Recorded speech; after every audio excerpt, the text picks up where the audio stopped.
Great, thank you. I'd like to now switch over to the Mentimeter, and can I call up the next group of people? That's Ido and Adi and Shanae, just to come and join, please.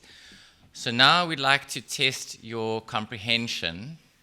So we heard that there are the 10-10-10 targets. We'd want you to now write on your Mentimeter. Can you, IT person? Can you just bring up the QR code again, please? Bottom left, yes. So for people who didn't join us, there's the QR code and the question. So we want you to just give us one of those perspectives. You shouldn't have to log on again. It'll already be on your phone if you used it already. So what are the focal areas? Is it around climate change? Is it around traffic signals? And then we'll see what people come up with. So let's see. Health, that's very broad. Okay. Anything else more particular? That one of the 10s or each of the 10s on? Punitive policies, great. Harm reduction, criminalization is an example of a punitive policy. Okay. Human rights. Anyone else? I'm checking the people who have trained before. Come on. Come on. Okay, access. Okay. So a reminder, the 10-10-10, one of them is around stigma and discrimination, one of them is around violence, and one of them is around punitive laws and policies.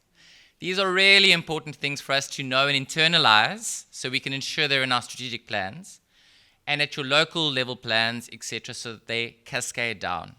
So please go home and remember the 10-10-10. Now, the 30-60-80.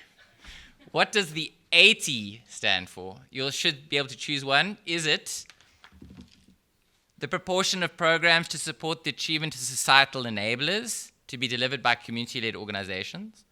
Or is it the testing and treatment services should be done by community-led organizations? Or the proportion of HIV prevention services that should be delivered by community-led organizations?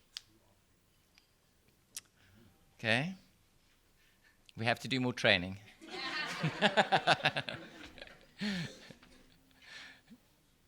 So you can take a photo and you'll see these documents, so you can also go back and read them. So just to remind you, I get a bit confused, but the 30 aspect relates to the amount of testing and treatment. I'm not going to get it wrong. The 60 is around the the amount of programs or activities relating to the social enablers, and the 80% is the amount of HIV prevention. So needle and syringe services, PrEP, all of those things are part of comprehensive prevention, which we really want more community-led responses to be done. So if you have any questions, you should be able to write them. In the bottom right corner, you'll see there's a little dialog box. You should be able to put that if you have any questions that you want to ask.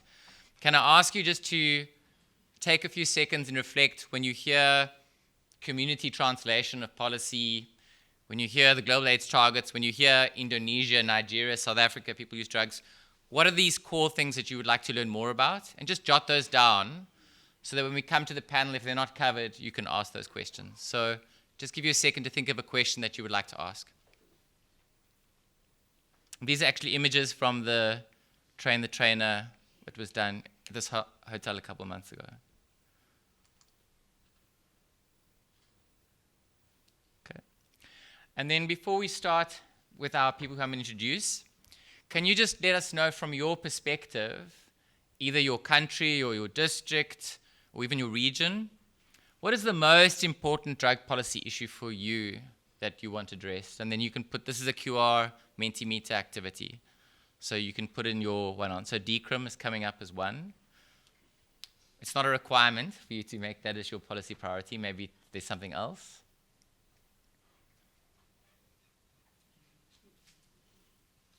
Okay, there's an emerging theme.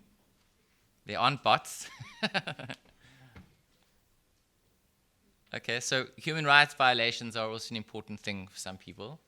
And often those are linked to criminalization. Financing, I think, has come up quite a lot also. as an issue, and we're aware of how important those are. But you can see from the size of the words in the word cloud, that's how many people are providing this response.